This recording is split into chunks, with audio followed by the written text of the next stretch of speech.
Welcome. In front of me is a ZTE Nubia Music, and today I'll go over unboxing along with a quick look at the device itself.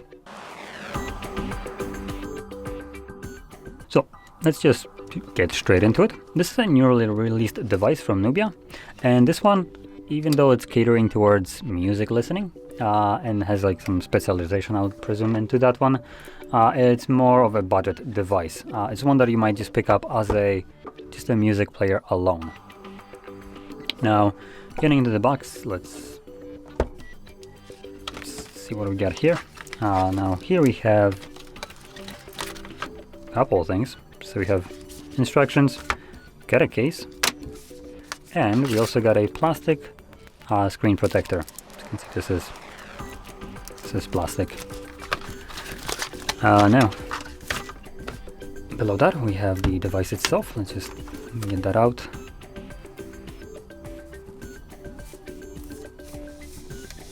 Yoink. So the back is glass. That's actually surprising. From the pictures I honestly thought that it's going to be plastic. Well, let's boot it up, and under here there's nothing. Under here we got a charger, and the charger is a 10-watt one, so nothing really great, but this device is a budget phone and it comes with a provided charger. We also have a cable for charging, Type-C, and 2 pairs of earbuds, though these don't look too great, so I'll probably recommend using some of your own earbuds, obviously. And most likely, if you're buying a device like that, you have your favorite pair that you will be using. As one of the things that this device caters to in terms of listening to music is the fact that it actually has a headphone jack, or 2 actually. That is that's something that I didn't expect. So yeah, we have 2 different headphone jacks here for interesting reason. I assume just so we can listen with someone. I guess that explains why we have 2 pairs of earbuds. Now, when it comes down to specifications, we have a 6.6-inch display running a resolution of 720 by 1612 pixels, LCD IPS at 90 Hz refresh rate. It boasts a 85% screen to body ratio and a pixel density of 267 pixels per inch. So the display right here is kind of lackluster for a device in this year, but I do want to point out this is a budget device. It comes at about 100 euros, so it is very cheap. So I wouldn't really expect to have like a fantastic display right here.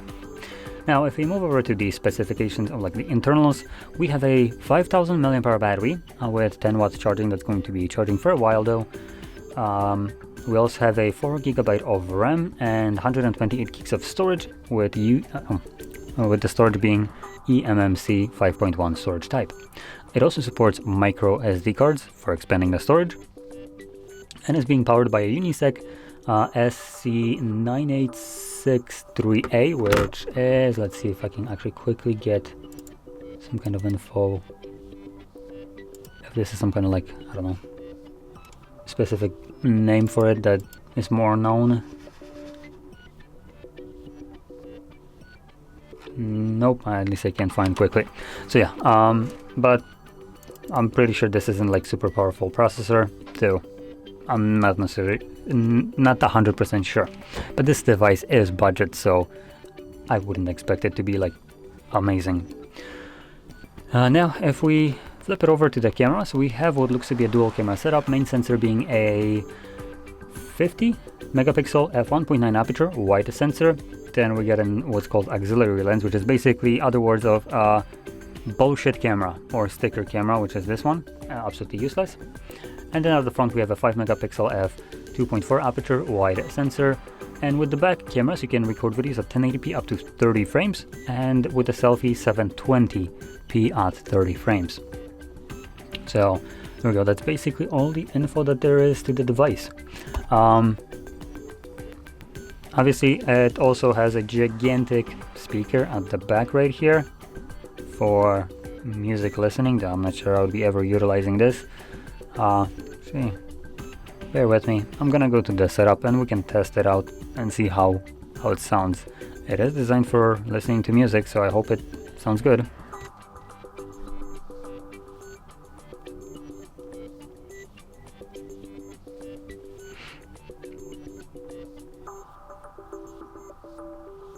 Probably could have done that while I was talking, but mistakes were made.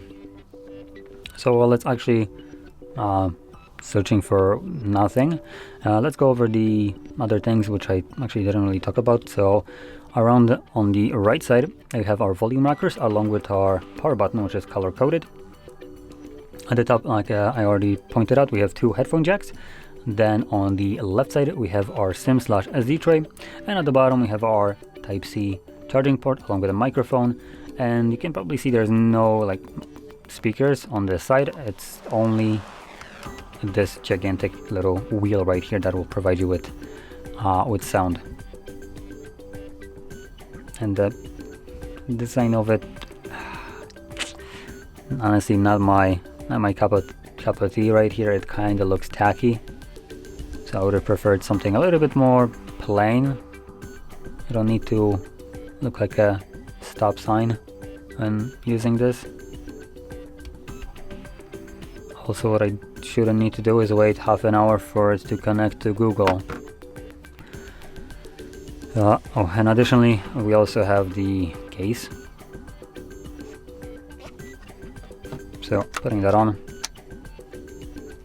Yeah, man. There we go. Did I just back out? Oh, God's sakes.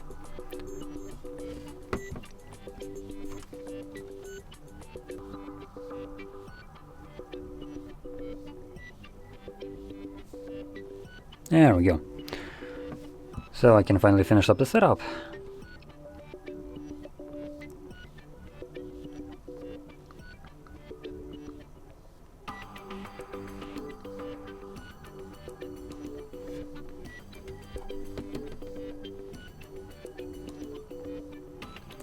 Okay, so while I'm going to the setup, you can kind of see what I was talking about in terms of the processor. With a decent device, or device that has a decent processor, this would have been already finished, but because it's kind of slow one, you get to wait.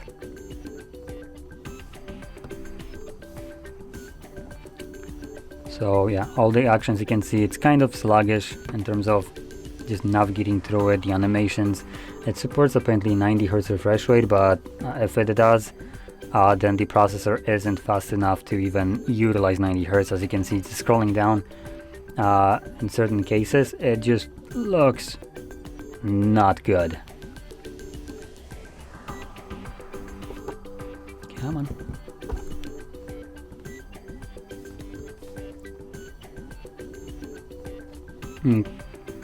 No, just take me home screen. Home screen.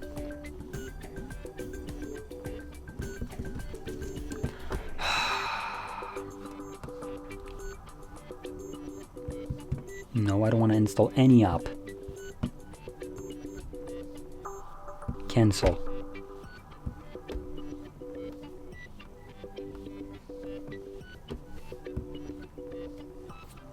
Okay, so now that we have I have finally finished up the setup, let's open up YouTube.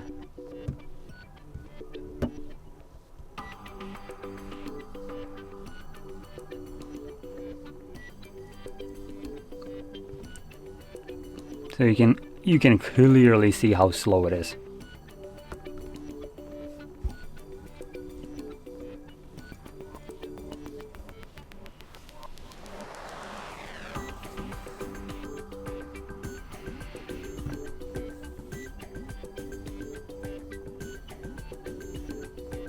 My name's Sam. Yeah, try not to say half of your old name before introducing yourself. That's a problem.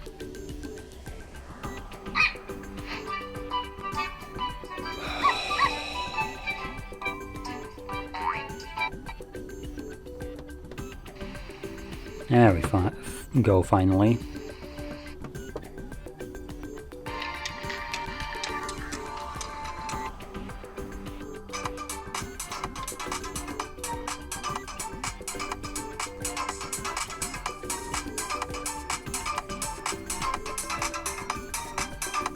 Okay, for the size of the speaker, it's absolutely terrible.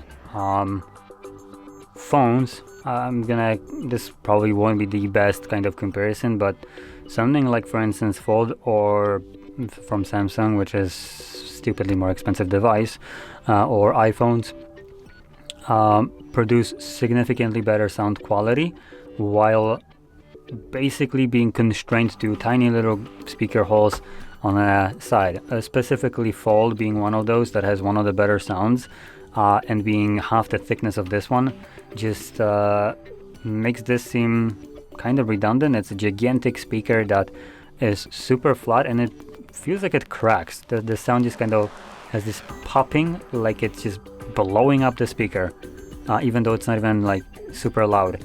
It's flat, disgusting, and just not a pleasant thing to actually use. The DTS X logo on here is just literally a gimmick. It provides absolutely F all when it comes down to quality of sound, and neither should it. But this thing is just kind of an embarrassment to put on anything. I know they probably get money for this, but this is just useless. It shouldn't be here. It doesn't contribute to anything.